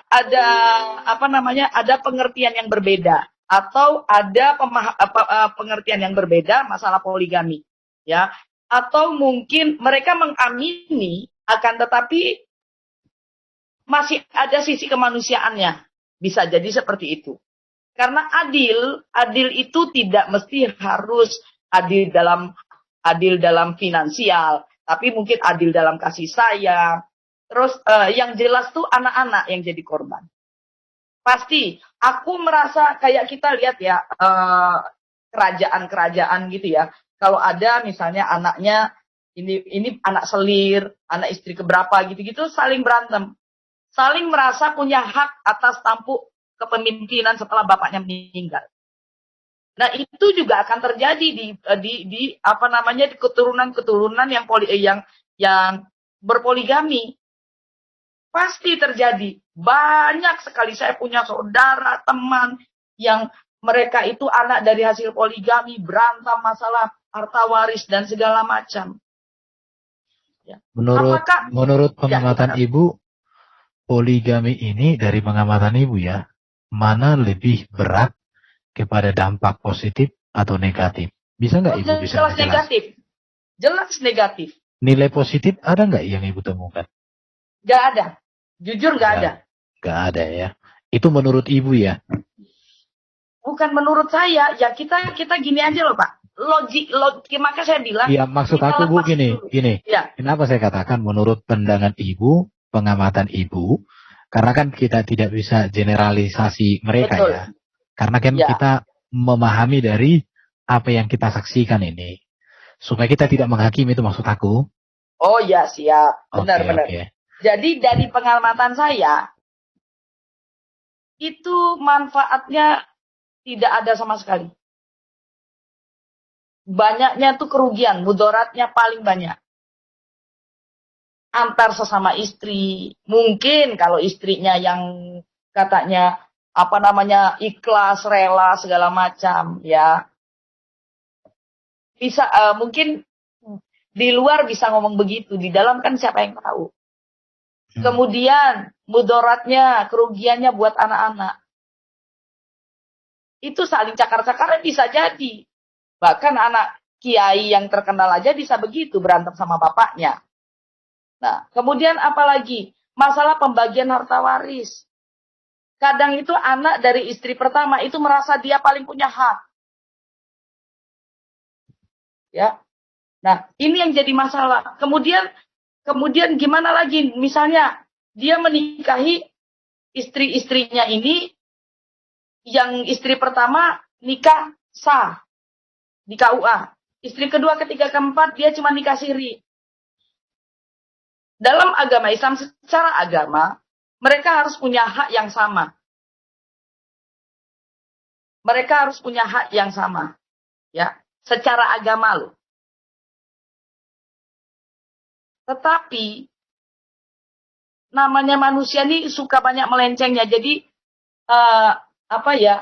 kebaikan itu dari Tuhan, kesalahan itu pasti manusia, kan begitu. Al-khata'u minal lisyan kalau bahasa sana. Jadi kesalahan itu dari manusia sendiri. Artinya pasti ada yang tidak beres dalam pembagian hak waris, terutama ya, dalam pembagian hak waris. Gitu ya. Yang jelas menguntungkan ya istri pertama, anak-anak dari istri pertama. Mereka bisa menuntut hak mereka menjadi hak mereka sepenuhnya secara pengadilan agama. Karena dia menikah sah. Bisa jadi anak-anak atau istri-istri yang dinikahi cuma nikah siri, itu gak mendapatkan apapun. Artinya Pak, dan itu banyak sekali kejadian Pak. Banyak sekali kejadian. Artinya di sini apa? Yang menjadi korban wanita dan anak-anak. Itu yang jadi masalah. Dan mudaratnya banyak sekali. Banyak sekali. Saya bilang, ya makanya saya selalu bilang ya, beriman itu, kalau saya simpel sih Pak. Itu kalau saya ya. Saya mengambil sesuatu yang bermanfaat bagi dirimu sendiri dan orang banyak, itu lebih banyak manfaat Tapi kalau iman itu tidak bermanfaat, manfaatnya lebih sedikit daripada mudaratnya buat dirimu sendiri dan orang lain, kalau saya tinggalin. Gitu, Pak. Ya. Jadi jelas nggak ada manfaatnya. Kacamata saya loh. Begitu, Pak Erben. Oke, teman-teman mungkin ada yang mau bertanya, silahkan. Ini tadi Bu, yang supaya nggak kelewatan. Kalau ibaratnya dari KUA itu kan sudah dikasih 4 kolom. Berarti pernyataan Ustadz Abdul Somad ibaratnya sudah udah terlalu lama, ganti dulu. Pokoknya 4 itu gimana nanti tuh? Bisa Pak. Kan ada surat cerai. Kalau surat cerai kan kalau surat cerai artinya itu kolom yang itu bisa pakai kolom yang baru lagi. Oh, nanti kalau kan sudah cerai, sudah habis yang 4 ini berarti nanti bikin akta yang baru lagi, kasih yang baru gitu. Bisa jadi begitu atau ada sisipan penambahan di dalamnya. Bisa jadi begitu. Itu. Cuman kalau di dalam agama mereka kan nggak masalah. 4-nya tuh unlimited. Ceraikan 1, cari lagi bisa. Bosan lagi, ceraikan 1, cari lagi bisa. Kalau masalah legalitasnya mungkin ada surat sisipan atau apa, ya wallahu a'lam bishawab. Mungkin berarti itu benar Bu ya. Kenapa Pak? Tapi yang tadi itu ceraikan 1 nikah lagi itu benar ya? Oh, memang benar, iya. Karena kami sering diskusi sama Pak Dani, itu katanya cuma bercanda Pak Ustadz Abdul Somad itu. Oh, itu bisa kok. Memang ada dan tak kejadian seperti itu. Oke lah. Iya. Ada itu yang ada RSN. Itu Stephen Anggas tuh. Ayo Stephen Anggas. Ya. Pak Erben, saya kira kalau kita bicara poligami, tentunya juga harus seimbang. Bagaimana perspektif Kristen menanggapi tentang poligami? Itu juga harus dijelaskan, Pak Erben. Mohon juga Ibu menjelaskan itu. Terima kasih. Besok akan kita bahas. Sedikit saya tambahkan saja Bang Erben. Kan Bang Erben akan menjelaskan secara detail besok. Bahwa poligami memang itu bukan kehendak Tuhan sejak awal kalau di dalam Kristen. Jika ada yang istilahnya, karena berarti boleh seks bebas atau pesta seks dan sebagainya, atau melakukan hal-hal yang istilahnya selingkuh tanpa pengetahuan dan sebagainya, yang istilahnya main belakang, yang serong dan sebagainya, itu dosa buat kekristenan gitu. Itu saja dosa gitu, berarti dia dosa bagi dirinya gitu. Artinya resiko itu yang dia ambil dan mengakibatkan akibat buat dia gitu. Dampaknya itu akan dihadapi oleh dia gitu. Bukan berarti boleh pesta seks dan sebagainya, itu tidak. Ajaran Kristen tidak seperti itu. Jadi jika ada orang Kristen yang melakukan hal-hal seperti itu, artinya dia melakukan dosa. Dia sudah dalam kuasa iblis. Gitu. Jadi keinginan-keinginan nafsu hal duniawi itulah yang dia lakukan. Gitu. Jadi itu tanggung jawab dia ketika berhadapan dengan Tuhan gitu. Seperti itu. Jadi jangan dianggap bahwa itu dibolehkan oleh Kristen. Oh tidak. Tidak dibolehkan sama sekali gitu. Jangankan pesta seks atau melakukan serong dan sebagainya.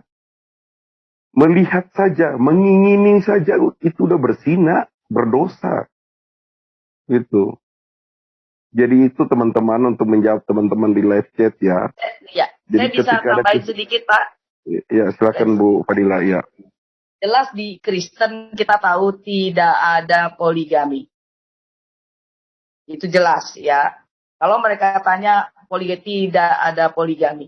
Kalau ada yang seks bebas, itu tidak ada di Alkitab. Jadi harus bisa membedakan ajaran dan oknum.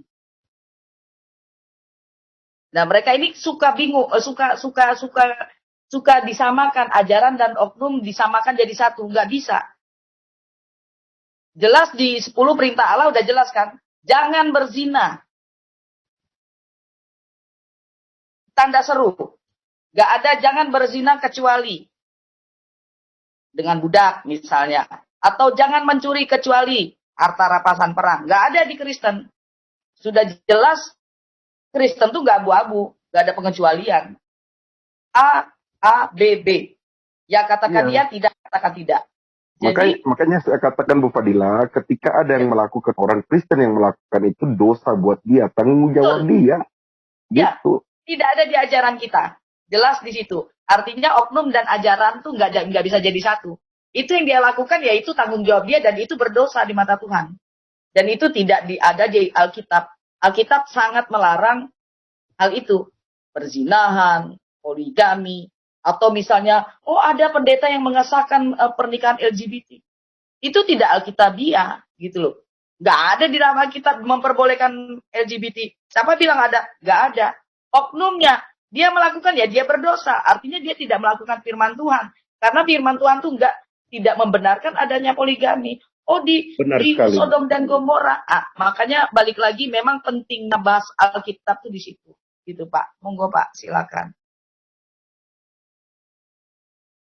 Silakan dilanjut lagi. Jadi begitu. Jadi kemungkinan mereka tuh nafsirnya gini loh. Dilarang berzina.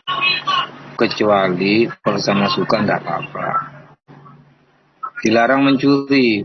Mencuri kan diam-diam. Merampok kan terang-terangan. Jadi boleh. Yang nggak boleh itu yang diam-diam. Jadi dibuat semaunya. Yang mencuri diam-diam aja nggak boleh. Apalagi terang-terangan. Tapi mereka suka memutarbalikkan. Berarti merampok boleh. Yang nggak boleh itu mencuri. Mencuri itu kan diam-diam. Lanjut. Jadi seperti itu. Jika ada orang Kristen yang melakukan hal itu, ya dosa. Jadi jangan kaitkan dengan ajaran gitu. Tidak ada kaitannya dengan ajaran Kristen. Diajarkan dalam Alkitab tidak ada. Tapi ketika dia melakukan kesalahan atau melakukan zina itu, atau melakukan hal yang selingkuh atau yang tadi itu, berarti dosa buat dia. Gitu. Tanggung jawab dia terhadap Tuhan gitu. Itu aja. Jadi jangan membawa framing bahwa, kalau begitu nanti kenapa banyak orang Kristen melakukan ini? Ya itu Anda pikirkan sendiri bahwa itu dosa buat dia. Titik. Mungkin ini Bu, rupanya ada klarifikasi juga ini. Beredar soal kartu nikah, ini penampakan kartu itu dia saya bilang betulan atau enggak, saya kurang tahu tadi kan. Iya, yang asli ini katanya hoax. Tapi ini tentu sudah ada beredar, tapi tidak diakui oleh Kementerian Agama itu. Tapi kalau nikah mudin lah, memang ada surat nikah, itu namanya nikah mudin. Tapi kalau pemerintahan, akte perkawinan, coba dilihat. Surat nikah. Surat nikah. Kalau itu mudin. Akte nikah, bukan akte nikah, akte pernikahan. Kalau pemerintahan. Tapi kalau yang nikah mudin, nikah agama itu akte pernikahan, nikah. Oke. Kalau di pemerintah akte perkawinan. Coba akte perkawinan gambar aja coba, Chef. Setahu saya kalau dulu kan pakai buku. Ya, bukunya hijau sama merah tua gitu ya, merah marun itu. Itu sampai sekarang ada, Bu. Sampai sekarang ada itu, Bu. Buku nikah, Pak. Iya, Islam punya, ya. Pakai kartu nikah. Kartu nikah tuh mungkin semacam KUA gitu kali ya. Kayak EKTP gitu, saya kurang tahu. Pokoknya kalau dulu surat nikah namanya. Nah, kalau akta nikah itu biasanya itu non-muslim. Setahu saya gitu, akta nikah kan namanya. Nah, kalau di sana dulu surat nikah, sekarang kayaknya kartu nikah. Jadi kayak kartu KTP itu mungkin ya, saya kurang tahu. Nah, kalau kita share di Google, tulis saja akte pernikahan atau akte pernikahan atau akte perkawinan, itu dikeluar juga, itu ada gambar akte akte nikah itu yang katakan ibu tadi, buku nikah hijau dan Ya, merah buku itu. ya, itu buku nikah mereka namanya. Ya. Tapi kalau nikah siri itu nggak ada bukunya. Apalagi nikah mut'ah itu nggak ada bukunya. Tetapi ada juga nikah siri itu ada surat, semacam surat tapi tidak legal. Suratnya ilegal. Jadi semacam surat pernyataan bahwa saya menikahi Fulan, menikahi Fulanah gitu istilahnya. Jadi ada semacam surat pernyataan saja. Ada yang begitu. Tetapi itu tidak legal. Jadi itu tidak bisa menjadikan penuntutan misalnya hak asuh anak atau bikin akte kelahiran anak itu nggak bisa. Nah, caranya gimana? Nikah siri itu supaya bisa dilegalkan dan supaya anak bisa bikin akte atas nama bapak ibunya. Caranya ada namanya itu isbat nikah. Isbat nikah itu meresmikan pernikahannya itu secara sipil, secara KUA, namanya isbat nikah. Jadi dia mengajukan ke pengadilan agama bahwasanya dia mau membuat surat nikah. Itu namanya isbat nikah. Ada. Jadi nanti dia dapat surat nikah dari pengadilan agama dan kemudian itu bisa diajukan untuk bikin akte kelahiran kah dan segala macam. Sebenarnya akte kelahiran pun tanpa bapak bisa. Jadi akte kelahirannya itu atas nama ibu saja. Itu bisa sah. Tuh. Makanya banyak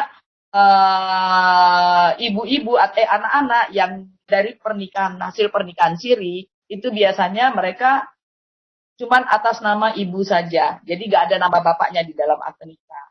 Begitu. Jadi, terus bagaimana dengan nikah mut'ah? Nah, nikah mut'ah ini sama sebenarnya seperti nikah siri. Cuman, nikah mut'ah itu biasanya karena dia kontrak, jadi cuman dalam waktu tertentu. 3 jam kah, 3 hari kah, 3 minggu kah. Itu sesuai dengan kontrak yang ditentukan di antara kedua belah pihak. Dan biasanya setahu saya, nikah mut'ah ini dia tidak menjalankan syarat dan rukun nikah secara agama Islam. Itu kalau mut'ah. Ya, misalnya tidak ada wali, adapun wali mungkin wali hakim, tidak ada saksi, cuman ada penghulu, kemudian mempelai, sudah selesai. Itu ada yang seperti itu, ya. Kemudian dengan perjanjian aku menikahimu cuman batas waktu tertentu. 3 hari kah, 3 jam kah, 3 minggu kah, dan ada perjanjian lagi setelah itu kan cerai. Ada perjanjian lagi, jangan sampai hamil. Kalau hamil, dia tidak punya hak waris atas bapaknya. Kemudian kalau hamil, anak dari hasil nikah mut'ah itu tidak punya hak atas bapaknya. Tidak boleh pakai nama belakang bapaknya, dan tidak punya hak waris atas bapaknya. Begitu kalau nikah mut'ah. Kalau nikah siri masih bisa. Karena dia memenuhi syarat dan rukun nikah. Cuman tidak ilegal secara negara saja. Legal secara agama. Anak dan istrinya punya hak atas suaminya. Secara agama punya hak. Tapi secara kenegaraan, secara sipil, gak bisa menuntut apapun. Itu. Jadi itu aja sih bedanya. Nikah mut'ah itu cuman waktu tertentu. Berarti nikah mut'ah ini agak mirip juga dengan kayak kontrak ya. Betul Pak, memang nikah kontrak. Gitu kan.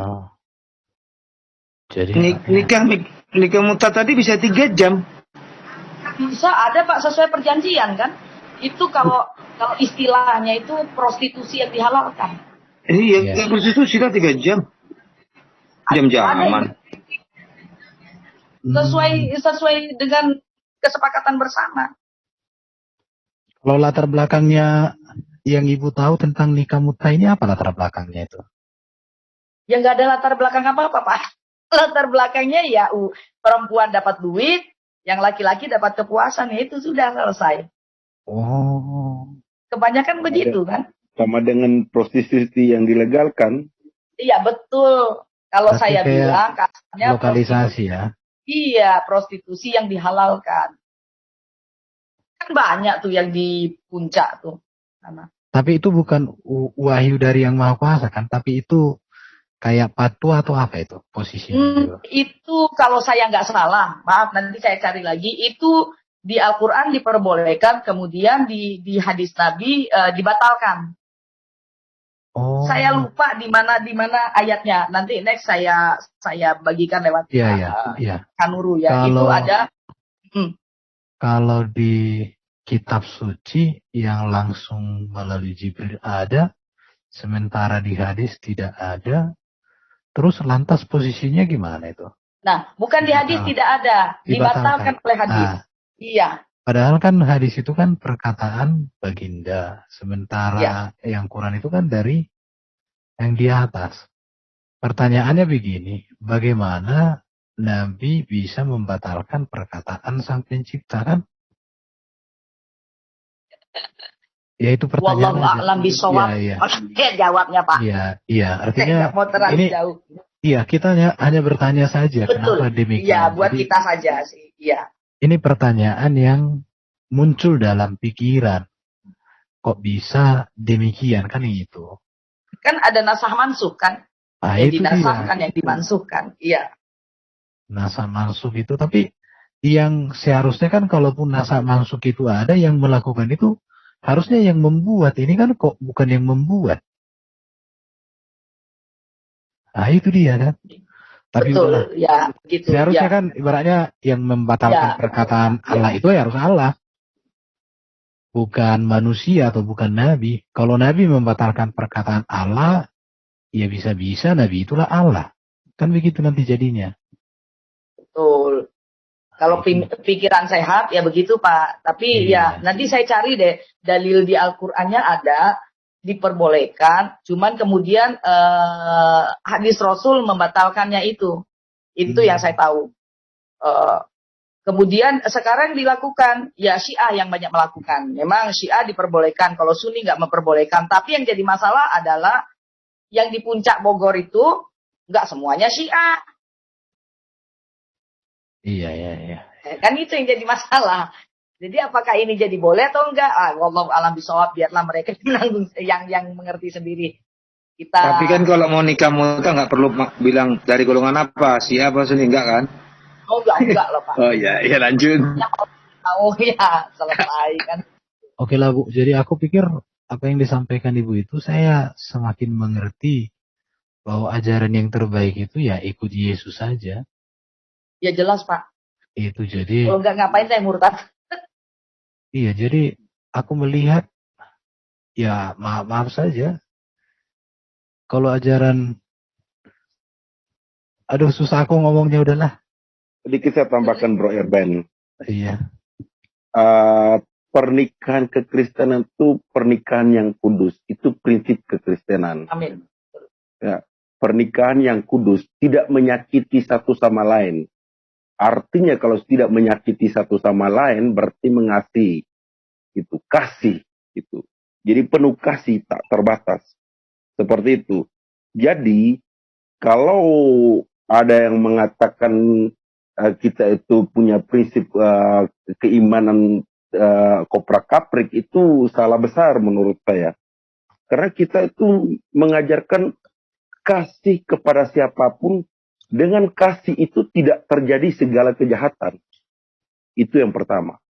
Lalu yang kedua, ketika misalnya kita melakukan kejahatan, melakukan suatu yang menyakiti orang, bagaimana mungkin ya ketika orang itu tidak melakukan kejahatan terhadap kita, lalu kita menyakiti orang dengan meneriak nama Tuhan sambil menyakiti orang. Kan gitu. Suatu ajaran yang sangat aneh kalau misalnya dengan menyakiti orang, sementara orang itu tidak pernah menyakiti kita, misalnya melakukan hal kekerasan terhadap kita, lalu kita melakukan kekerasan terhadap orang dengan menyebut nama Tuhan, sambil teriak-teriak nama Tuhan, wah itu kan parah banget, gitu maksudnya. Itu namanya, apa ya, kalau saya katakan ya kerasukan jin iblis lah, kalau menurut saya sambil teriak nama Tuhan lalu menganiaya orang gitu. Gitu loh Bang. Jadi kita sangat meninggikan kasih. Ajaran kasih itu dengan ajaran kasih itu tidak akan terjadi suatu rasa sakit terhadap siapapun. Gitu Bang. Itulah prinsip kekristenan. Oke. Ada yang mau Ibu sampaikan lagi, Bu? Kira-kira apa? Bu? Atau teman-teman mungkin ada yang mau bertanya, Kak?